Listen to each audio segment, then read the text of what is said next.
Сонгуулийн үр дүнг эсэргүүцсэн жагсаал цуглааны үеэр зөрчилдөөнд нөхцөл байдал үүсвэл юу анхаарах вэ? Сэтгүүлч та сэтгэл зүйн бэлтгэлтэй байх нь чухал. Өөрийгөө бусдад хүндлэгдэхүйц байдалд бие авч яваарай.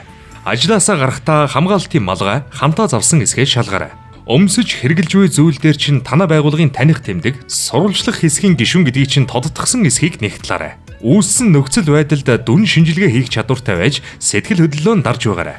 Бөөгнөрсөн олон хүний дунд орох нь тэндээ гацах аюултай гэдгийг сана. Иймд байдал эвгүүцсэн үед тэндээс зугтах боломжтой байрлал сонгоорой. Эмх замбраагүй байдал донд ашиглаж буй хэрэгсэлтэй нь аливуулах жижиг анхаарал татахгүй байх нь дээр болохыг дэлхийн мэрэгжилтнүүд зөвлөж байна. Зөөврийн авсаархан компьютер, дуу, дүрс, бичлэг хийх боломжтой гар утас байхад л хангалттай. Ийм боломжгүй бол аливуулах аюул багтай байрлал сонгоорой. Өмсөн олон сэтгүүлчдийн ажлын чухал хэсгэд ч анхаарах сөхөөгүй байдаг тул анхаарлыг өөртөө татхаас аливуулах зайлсхий. Эмх замбраагүй байдал нь аюултай орчин болдог. Учир нь ихэнх тохиолдолд хүмүүс ууртай, түрмгий болдог, мөн айдас эмзэглэлд автсан байдаг тул хэн нэгнээс ярьслаг авах гэж бүү албадаарай. Өмч шуугсан олны аль нэг талд хатуу зогсох нь аюул дагуулна.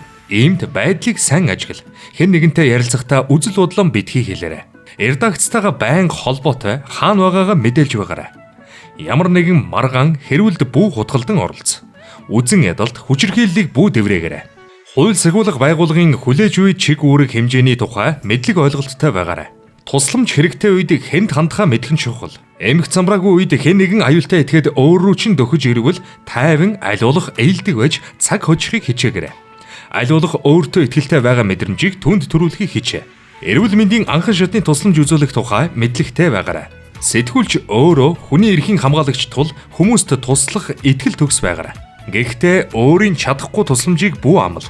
Шаардлагатай үед санаачлагыг гартаа авахыг хичээгээрэй. Эмх замбраагүй байдал донд хүний эрхийн хамгаалагчид байгаа эсхийг тогтоож холбоо тогтоогоорой. Өөрийнхөө сөрдүүлсэн, занал хийсэн тохиолдол бүрт нухацтай ханд. Эцэст нь өөрийгөө эрсдлээс хамгаалах аргын тухай мэдлэгтэй байгаарай.